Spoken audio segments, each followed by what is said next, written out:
Hey, let's get started. Good morning and good afternoon, everyone, wherever you are across the country. My name is Slava Fedosenko, Senior Commercial Asset Manager with Avenue Living and Advisory Panel Lead for Consumer Real Estate Canada. It's my pleasure to welcome you to the second CREC Talk Shop. The Talk Shop Zoom meeting will last approximately 30 minutes today, so we will have everyone back to their workday no later than 10:30 a.m. Mountain Time. This presentation is being recorded and will be posted afterwards on our website at www.crec.live. I will ask everyone to mute their microphones at this point. Our team will be monitoring the live chat for any questions throughout the presentation. So please don't be shy and let's make this as interactive as possible. I'm excited to introduce our special guest today, Executive Search Specialist Forbes Rutherford of Rutherford International. Forbes will discuss consumer real estate career and employment trends. Where is employment going in 2022 relative to the perceived threats that impact all asset classes and disciplines of commercial real estate? Rutherford International is a boutique real property executive search consultancy and advisory board and incubator representing a community of high-achieving executives, project managers, subject matter advisors, and independent corporate consultants. Forbes, welcome to CREC Talk Shop. Well, thank you very much. Much appreciate the invite. So I guess without any further ado, I suppose what I'll do is I'll just kind of get into a review of some of the research that we've done with regards to where the industry perceives certain threats and what my predictions were for 2021, and I'm going to extrapolate that into 2022 as far as where I see the job, the career opportunities for the industry. So I guess I guess just before COVID started, we canvassed about 204 tier 1, tier 2 executives across all of the various categories of real estate, lending, the investment funds, capital pools, owner developers, et cetera, and so we had an exceptional response to that survey, and this is something that I have been doing on a number of years, but I usually I do it pretty much in years where I see some critical impacts that are taking place. So this particular survey that was done in just around before we actually even we were coming out of a first wave, and we were anticipating maybe a second wave, and it was around the time when most of the companies had started to kind of send their employees home, shelter in place. And so it was new ground. Nobody really knew exactly what was going to be taking place. And a certain number of the executives believed that we were going to probably have a bit of a snapback as far as the economy was concerned, that this was going to bend the curve, and we were all going to be back in the office within a relatively short period of time. Well, we all know that didn't happen. So the survey data collection was kind of taken at that stage, and it was kind of trending through. So some of the information that came through was taken during when we all realized that we were into a second wave and very much a third wave. So let me just share with you the spreadsheet. So what I'll do is I'm just going to talk about the threats. And can you see this? Maybe not. Maybe I need to share this thing first. Sorry, guys. I'm a little bit. There we are. There we are. Okay. So I'm going to show you the somewhat likely, and very likely and I'm just going to sort this and give you an idea as to where.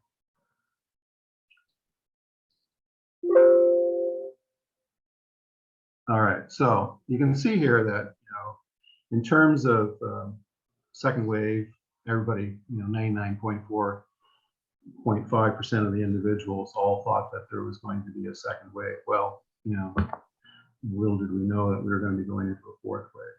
But at that time, a very high percentage of respondents, and bear in mind that this was coming from lenders, REITs, operating companies, pension funds, brokers, investment advisors, and integrated facility managers. So I broke it down in terms of all these different categories, but this was like a pest analysis. So political, economic, social, and technological. And what you're seeing here is is what everybody's opinion was, and we ranked the threats based on, P is represents political, and then social. And so you can see here that tenant bankruptcy was a high concern as the executives were projecting forward. Nobody had a lot of confidence in terms of being able to control the deficit at the provincial level. And I think down here in the national economy, the global economy, tax increases, vaccine delays, whether, people were kind of projecting a threat that was a major threat if we were late in vaccine distribution, which we were. So, government debt, whether it was at the municipal, provincial, or federal level, was very much top of mind, and that continues to be so right to this day. So as you can see here, these were all 95, but even in the kind of amber level of the heat map that we were creating, I mean, it never really got below 90. In terms of tax increases, tenant renewal, everybody was pretty concerned about tenant renewal in terms of whether they were going to be able to extend, whether they're even going to remain. And at that particular time, we were looking at some sort of U-shaped recovery, but they were projecting pretty much a slow recovery. But I think what I really like to bring your attention to, because this is all historical at this point. I mean, there's a number of things here that came true, some things that are still coming true, but it's this particular area here. It's what's somewhat like C and D in the column, and this is what I kind of consider kind of on the outer edge of the radar map in terms of like I kind of call them ghosts in the machines, because like not everybody picked it, but if you kind of sort it here and go from when you see that almost half of the individuals picked somewhat likely, and then the next step up was 25% of respondents, there you've got the beginnings of a probable trend. All right, and in terms of into 2021, and my conjecture, I believe that what we're looking at is probably a trend in 2022. So in here, we were looking at a structured debt financing, constriction in structured debt. There was a growing fear of possible currency devaluation, and that's probably because nobody had a great deal of faith that the Fed or the Bank of Canada was going to be aggressive about raising interest rates. So the corollary of that would be that we're going to see a bit of a devaluation. And we're seeing a currency devaluation now. We've been in one for some time. The tech bubble, it wasn't. It was more along the lines of FANG stocks were driving the stock market, and so everybody was fearful that if the tech stocks kind of trip, that the market will trip. It'll take the market down, and so that remains to be an area of concern. So you can see how you get this kind of growing trend, like 10-year treasuries. Again, 10-year treasuries was concern in terms of an increase in the cost of money. And we're seeing the Bank of Canada is probably indicated that they're kind of pulling back, and they're talking about marginal increases in 10-year money over the next 3 or 4 times increases over 2022, if I recall correctly. So so what we're seeing here is an interesting sort of a general fear of where things are going for 2022. So this light blue area on the screen, you can see where this is like where you're getting 40 somewhat likely, but you're getting a fairly high score in the likely area. So just in US-China trade war, you're looking at over 66%, 66.5 relatively, we're projecting some form of trade war between China and the US. Now, bear in mind, this this input was done, when Trump was still very was calling the shots. But the black swan, 37, 22, that gives us like a 59, 60%. We believe that there would be some sort of geopolitical event that would take place by Q4 21 in terms of a black swan. So I think that the general the takeaway from these 65 potential threats that I asked the industry to rank, you can see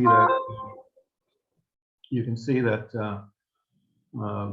everybody is still very much concerned, and I believe that they need to incorporate some of these issues into their 2022 planning. Tenant insolvency. Nobody, you see here, it was very much on top of mind, and rapid increase in interest rate increase.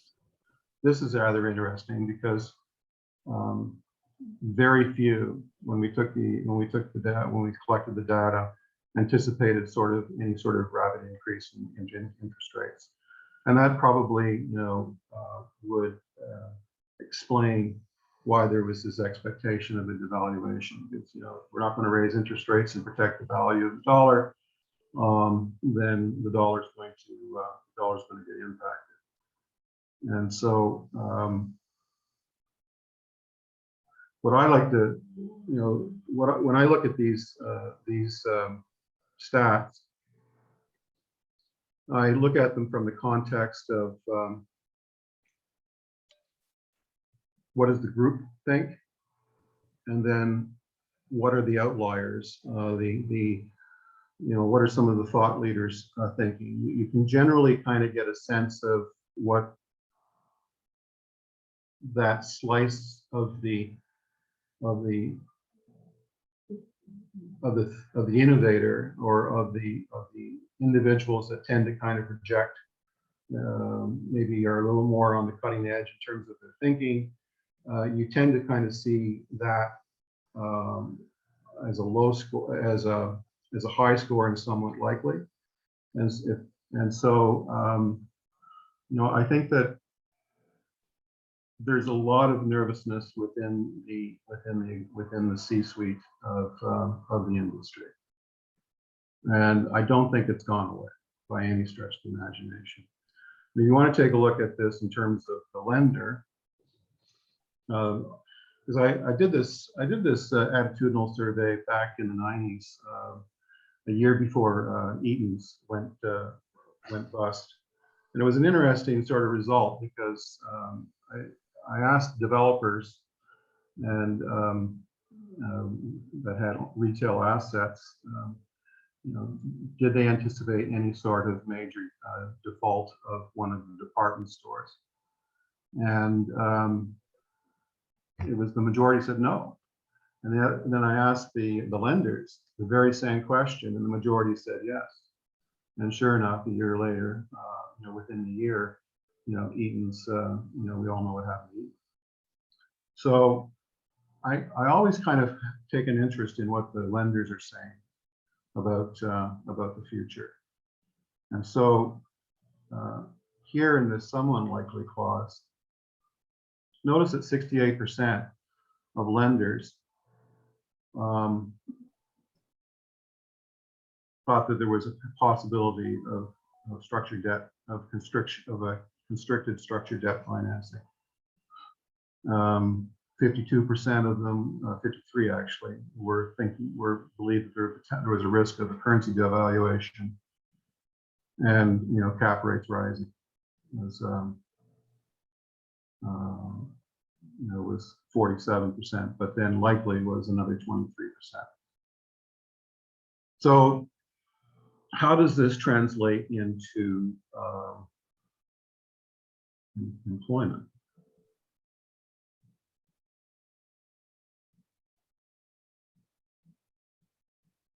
Let me just pull up this screen.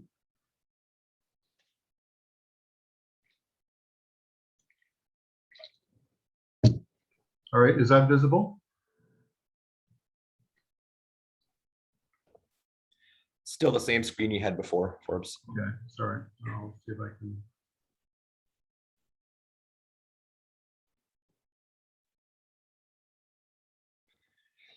If anybody has questions for Forbes, please type them in the chat for now. We'll finish off our meeting with a Q&A. All right, let me see if I can just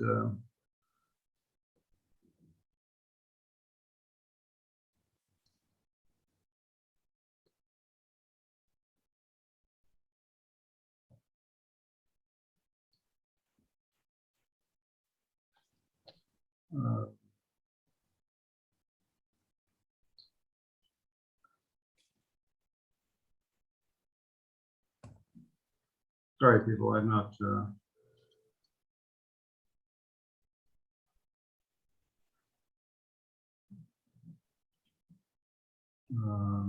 where am I here?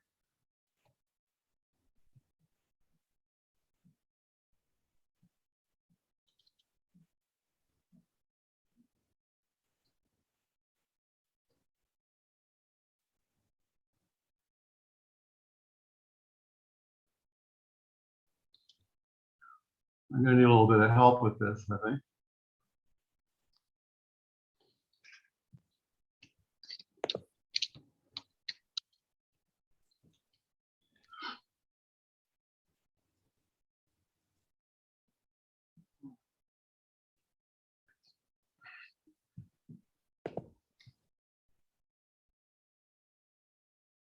All right, is this visible? We've still got the same spreadsheet as before.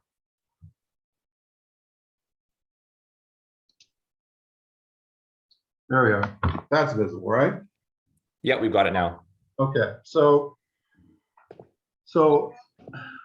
about 110 of the respondents had some influence on their hiring plans within their companies, and so I asked them to break it down on a functional basis what their expectations were for resourcing their companies over up to about the end of June, June of 2021. And so what we saw here was that what came out of this was administrative roles were actually going to be reduced, but information systems were going to increase. There was going to be a 26% growth in new hires for information systems. Now, what does that mean? That means basically, and we drew the conclusion from that is that companies were going to start looking for ways to improve operations and the bottom line through automation and enterprise-based systems. So you're going to try and do more with automation and less with individuals within the administrative function. We also saw an increase, we saw a projected increase in terms of asset management from a portfolio context. and improve relations with investors. So we just run down. I'll run down this. So modest growth in the finance and accounting, which is rather interesting. But the churn was going to be 17%. So companies were going to grow their finance department, but there was going to be a lot of churn within that. Companies are relatively dissatisfied with the quality of their finance and accounting departments as far as from a productivity standpoint. So there's a weakness within those departments from a talent point of view. Development and construction, majority of the increases were going to happen probably in the first 2 quarters of of 2021. And then you probably start, because there were shovel in the ground type projects that needed to be completed and get started. So there was going to be an increase in development and construction. The industry hadn't really reached a point where I suspect the industry was very much focused on development and construction. And you only see an increase in acquisition activities and consolidation. When the development side of the business, the economics don't make any sense. It's gotten a bit frothy. So then the companies will start pulling back to acquiring, and they'll start taking advantage of underperforming real estate. So, the construction and development in here, I think the growth was predominantly in the area of project managers. And notice the churn. So you got a 16% churn, you got a 13% increase. That's a big swing. Same thing with construction. And why is that? Well, because a lot of projects are looking for talent, and there's a shortage of talent. And what's translated into that is that you're taking a junior or intermediate level project manager and putting them into a senior role, and they're far from being ready for it. And there's no one above that is properly doing sufficient mentorship with those individuals. So in essence, the GC or the owner is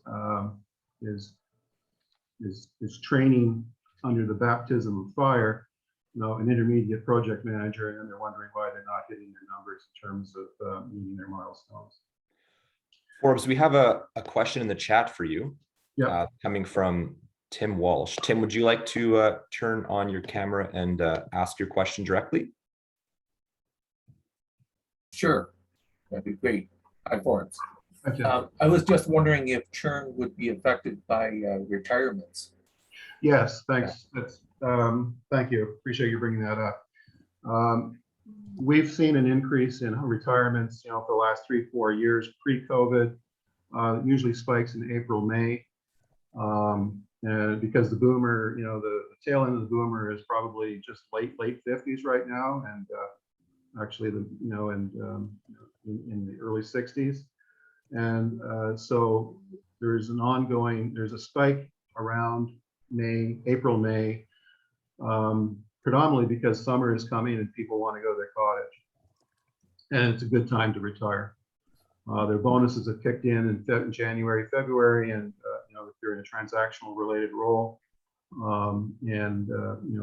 or deals have closed, and so it's a good time to retire. And so we saw that we see that spike year over year, and it was growing pre-COVID. I think what's happening now in terms of 2022 is that there's a challenge for talent. There's a challenge in terms of supply as well as for quality. Those are 2 areas of concern, and retirement's having an impact on that. It's just not the boomer that's retiring. I think the early X-Gen is also looking at retirement. They had a good run with their investment portfolio.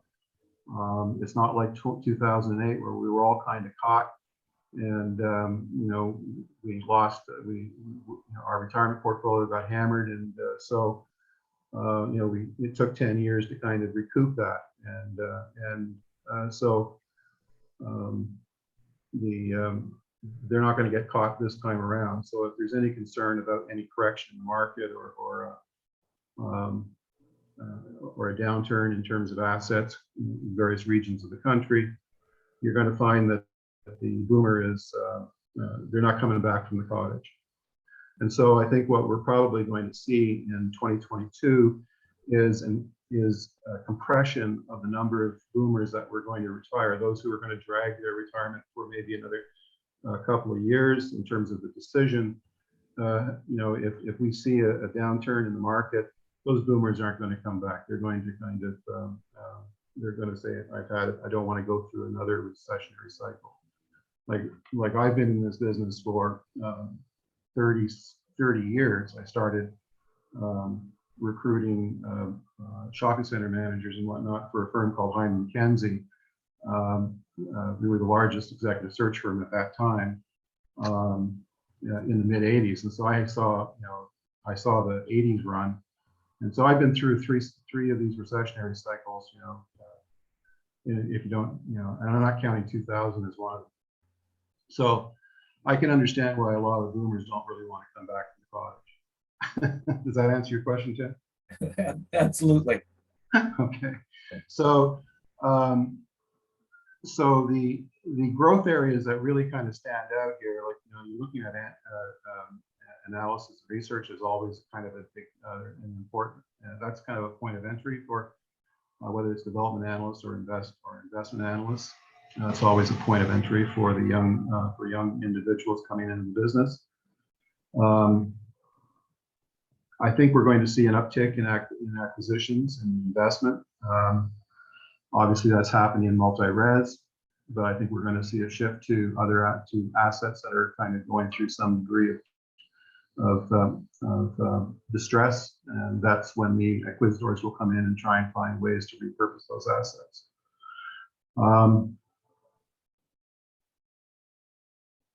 Customer experience, you can see there's an increase there and a bit of a churn there as well. And so this kind of falls more along in the line of people wanting to kind of get closer to their customer base. Retail, for example, which is everyone's core area of interest here, is that's all has to do with with customer experience and improving the experience of the customer to get them in the malls. Now, I'm advising a company now in terms of putting together their development team, and it's mostly multi-res, but the different parties within the group are kind of arguing over whether or not they should be fully multi-res or whether there should be retail. One group doesn't like retail and wants to put it at the back, and the primary and the other primary shareholder wants to see retail up front and kind of new urbanism. And so he's kind of having to battle his partners on that particular issue, which is kind of interesting. So, we were looking, I was talking to him about it, and I said, well, let's take a look at the distillery district. What came first? Was it the distillery district or the condos around it? And why are those people moving into the distillery district? Well, because it's the distillery district. It's an experience. The people want to live next to and experience the distillery district. And they're not moving there for the condos. They're moving there for the experience. And so I think that's what's going to that's what's happening with regards to the retail, in terms of we need to kind of create a form or a reason to go to the malls, and I think that has to do with customer experience. And I think that the industry is realizing that, and thus the increase in the hiring of individuals with this sort of experience. So that I think project marketing, social media, especially in the area of multi-res, this is a growing area of concern.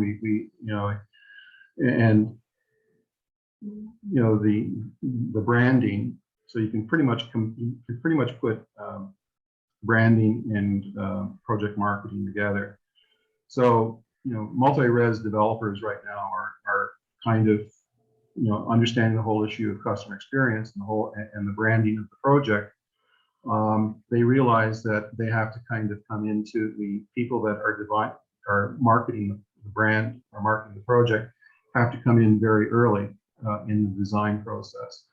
And it's a bit like, remember the days when the operations, the developers would come up with the idea and they would develop out the project, and then they would kick the project over to the operations team, and the operations team would have to deal with all the mistakes that the developers kind of designed into the project. But like, that was typical of the 80s and the early 90s. But then suddenly they realized that the best way to develop was to bring operations into the picture much earlier. That way you won't have air intakes for the building built over top of a bus depot, which happened here in Toronto. So I think the same thing is happening with regards to the whole issue of branding a project. Get them, tell the story early, get the buzz, get the people understanding what the project's all about way before it's even gone, it's in the ground. There's only, when I reviewed this about a year and a half ago, I found that, so I was looking for what I called a storyteller to do that very thing, to build narrative for a project. There were only about 10 companies in the city of Toronto, in the GTA, that actually had their design people involved in the project at the early stages of design. I think that's changing. It has to change. Property and asset management, 19% growth, 6% churn. No one's letting their property managers and their asset managers go. They're increasing that particular number. And that's probably a strong indication that there's going to be some concern with regards to managing those particular assets. Good, solid property managers are really hard to come by right now. We forgot to mentor them, and we sent them basically to the associations to train them, and executives didn't take the time to really work with their people as much. In general, that's a generalized statement. So I think that it's probably one of the reasons why we have a bit of a weakness within the property management sector from a talent standpoint. We diminished that role. The asset managers basically took on many of the responsibilities that the property manager traditionally had. And as a result, every property manager wanted to become an asset manager and not a property manager. And somehow we need to kind of empower those property managers to be able to make decisions if we're going to grow the quality of property manager going forward. Investor relations, 18% increase. Nobody's terminating their investment managers. I think that's all part and parcel of trying to get close to the customer. And in this case, it's trying to get close to your investor. There's a lot of limited partnerships that were written pretty skinny, and any significant change in the market is going to put some of those projects underwater. So you need to stay close to your investment managers.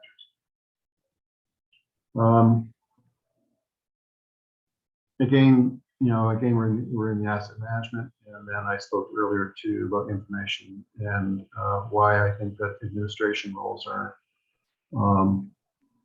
decreasing. These stats were written up early in the process, and it was really a projection for 2021.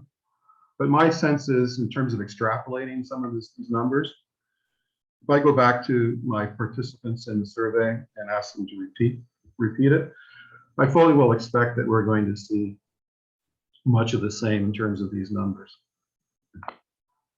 So as far as 2021 is concerned. Now, some of this is going to change. It's been different in certain regions. Real estate is local, and so some of these numbers will be different in various markets. But in general, this is what the industry was projecting for 2021. Forbes, thank you so much for this presentation. I'd like to open the floor now. We have a few minutes left here in our time slot, so Does anybody have any questions directly for Forbes? If you're comfortable, please turn on your camera and ask directly. Thank you.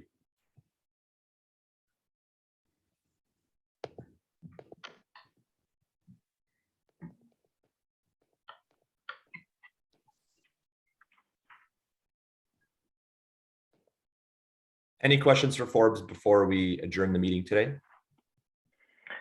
I have a quick question. Melissa Newton here in Saskatoon. A lot of my clients are just commenting on how there's a lack of talent and how there's just no employees. And so across all sectors, I'm wondering how or why this is. Is there a generational population gap? Why can't our generation find workers? Where are these people going? What is going on? I guess, I don't know if you have any insights to that. Well, okay, like some of this, I've been thinking about this. Well, okay, talent availability. Talent availability. Well, part of the problem is that the industry has lost its ability to be able to. Well, first of all, I'm a headhunter. I deal at a different level, but some people think the term headhunter is pejorative. I don't. It's what I do for a living predominantly. When I started out in this business, I would find a really high quality individual, and then I would kind of market the individual to various to the industry, and if they and try and find what was referred to as a job order, and that was back in the early. I was doing that back in 78, 79, right? And that's kind of how the industry worked. You find a really hot candidate, and you kind of, you blanket the market, trying to talk to hiring authorities in that particular space. Headhunters don't do that anymore, or recruiters don't do that anymore. They run an ad on LinkedIn, or they put an ad in Indeed, and then they think that they should charge 30% or 25% for that individual. And the companies look at it and say, well, why would I do that? I may as well just run an ad myself, right? And so then they run an ad into in LinkedIn and whatnot, and then they wonder why they're not getting any particular talent. Well, the reason is because, okay, 74.3% individuals don't like what they do for a living. Statistically accurate, doesn't matter what function, 73.4% don't like what they do for a living.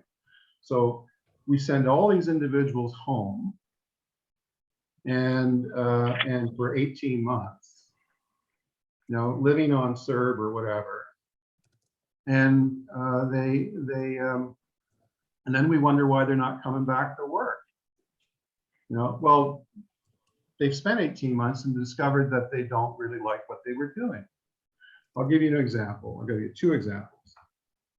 This was about, I had this vice president of leasing, retail, says to me, he says, calls me up, he says, Forbes, do you have anything? I'm thinking, I'm pretty happy working at home. I don't want to go back to work. I don't want to go to the office. I don't want to do that commute anymore. And this is before hybrid was starting to become kind of an accepted sort of format for flex working. And so I said, so where do you live? Mississauga. Well, your office is downtown. What are you talking about? I mean, it's just an easy commute. It's like 20 minutes, on the GO train. And that was kind of an interesting, I said, well, I don't want to do it anymore. Okay. So then I had another senior executive call me up, and he said, same thing. This was all retail, by the way. And so it said same thing.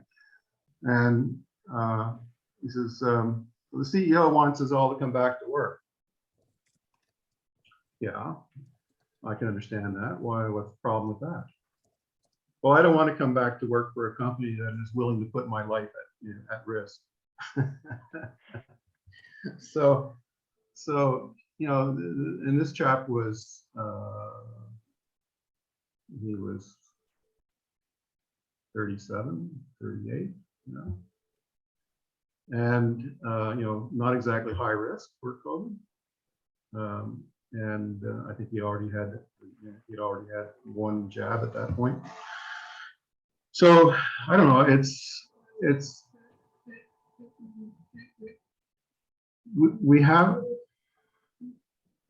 We need to find a way to improve the, we are now in a world of hybrid sort of worker.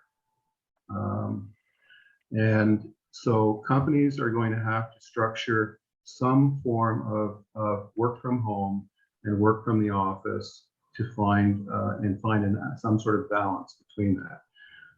Work from home has now been codified in the job description or in the hiring agreement. If there is no work from home component in the hiring agreement, you will lose certain talented individuals. Chances are you will lose some of the self-starters, because a self-starter doesn't have a problem working from home and being productive. So companies will need to build that into their job, into their hiring agreement, or they're going to be dealing with because it's codified now. That's just the way things are.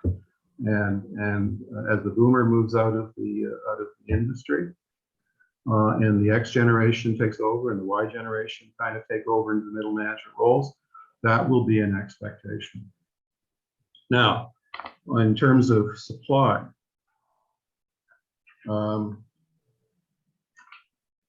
easy rule, it's statistically it's a little more granular, but let's put it in this context. In terms of high performing individuals, statistically again accurate regardless of function, let's talk about project managers as the example. I could use retail leasing, but because we did a study on retail, on benchmarking what were the behavioral profiles of a high performing leasing executive and leasing manager. But I can get into that if anybody has an interest in knowing about retail leasing in terms of those benchmarks, but I'll use project managers for this particular example. If you take 1,000 project managers, let's take 100, maybe let's take 100 project managers and senior project managers. So of that 100 senior project managers, in terms of their potential to high perform, they're below average. 50% of those project managers are below average relative to their peer group. 25% are average relative to their peer group, and 25% of them are above average. So the industry basically is trying to sort, Melissa, trying to sort out that 50% of below average, and they're focusing on the 25 of average and the 25% above average. Those individuals are probably gainfully employed, and they are not going to respond to an ad on LinkedIn, and they're not going to respond to an ad on Indeed unless they're actively looking for some reason. So the reason we're not finding people is because we're not looking properly for people. Okay. All right. I guess that was a long answer. No, but since we're all retail oriented here, let me just tell you about the same research that we did with regards to retail leasing managers. So I interviewed about, I didn't interview, I ran them through an behavioral assessment tool to identify what their common traits were for high performance. And so we kind of, so it was about 78 individuals across the country, and this was before, this was done 10 years ago. So the research is a bit old, but there's not a lot of change to the statistics. But 10 years ago, a lot of VP leasing executives were probably like they're 65 now, so those individuals. So they were about 55 at that particular time. And so I kind of, I analyzed the behavioral profile of leasing reps, leasing brokers, leasing, senior managers of leasing, and vice presidents of leasing. And what came out of it, and I did this with a behavioral scientist who's kind of world renowned in this sort of, he's world renowned in this sort of thing. And like this tool that we use is used by the Global 2000 Corps. It's used by the U.S. military to identify Top Gun pilots, this sort of thing. It's very granular with about 85% predictive accuracy. So what we discovered was that of the cohort of vice presidents of development, 50% of them were greenfield oriented, or what I would call development oriented VP leasing. Every one of them was above the age of 50, which means most of them are 60, were 60 and up right now. Of the leasing managers and the 20% of them had the ability to do greenfield leasing or the repositioning of assets. The remainder, their potential for greenfield leasing was non-existent. So what we have in terms of, so extrapolate that forward, which means that the large, that we're in a market where we need highly creative, innovative retail leasing representatives for the repositioning of assets. Many of those leasing representatives go on to asset management, so we need, they kind of move into asset management. So, but what is interesting is that the vast majority of them don't have behavioral profile consistent with a greenfield development oriented leasing executive. So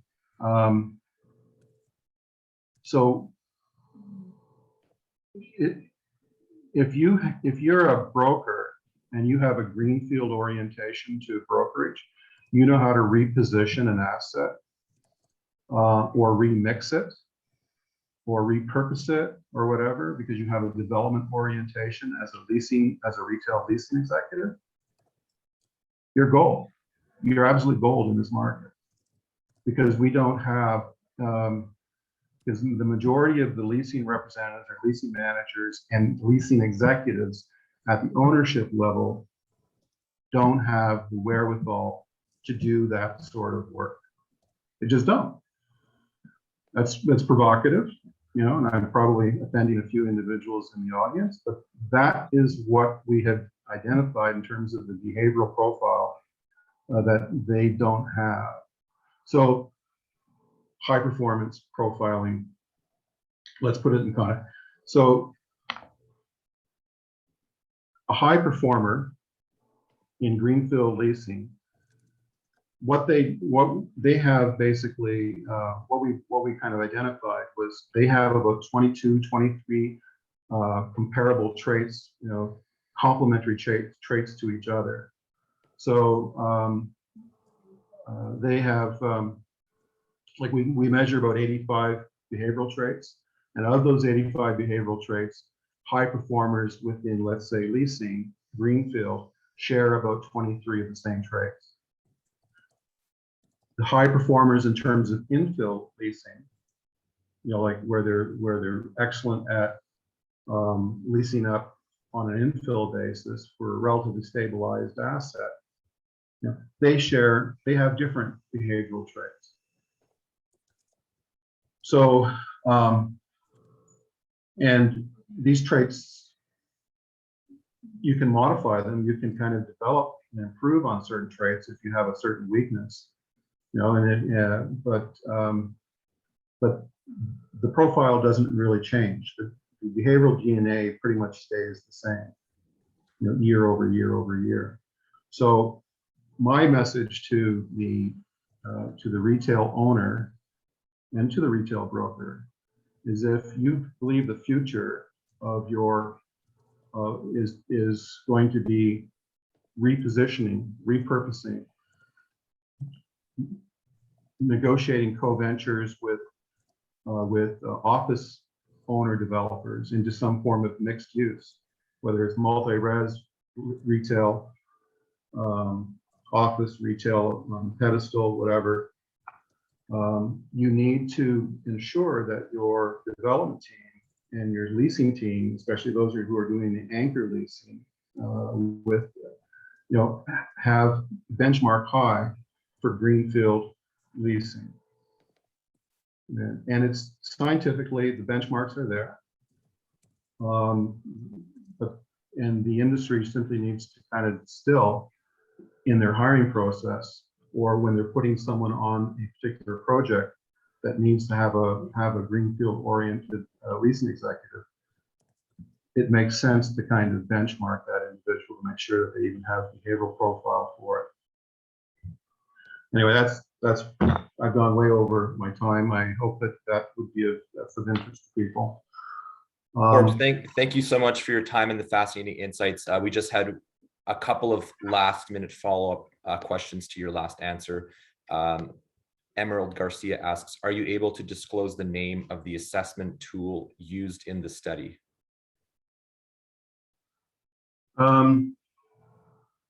It's proprietary to my company. Yeah, so. Got it, fair answer, absolutely. And the final follow-up, and this is more of a this research was done in a co-venture between my company and First Capital back about 10 years ago. I put together, the leasing team in that organization, reporting that, working with Evan at the time he was there. So, and that the HR department and I co-ventured on that research. So they have access to it, and anyone that and any company that wants to avail themselves of it, they can call me. I think that answers Emerald Garcia's final question. So at this point, I think we all agree that with Jordan that it would be great to see more data and reports on this. Perhaps we can have a follow-up conversation with you, Forbes. This is absolutely fascinating information, and thank you so much for joining us today. If anyone in the audience thinks of any follow-up questions for Forbes, his contact info will be shared in a follow-up email. So at that point, I will adjourn our meeting. Thank you so much for joining us this morning for the second CREC Talk Shop. And I hope you have a great rest of your week, and watch for a follow-up email with Forbes's contact info. Thank you all again. Have a good rest of your day. Thank you for having me. Appreciate it. Thank you, Forbes. Take care. Bye.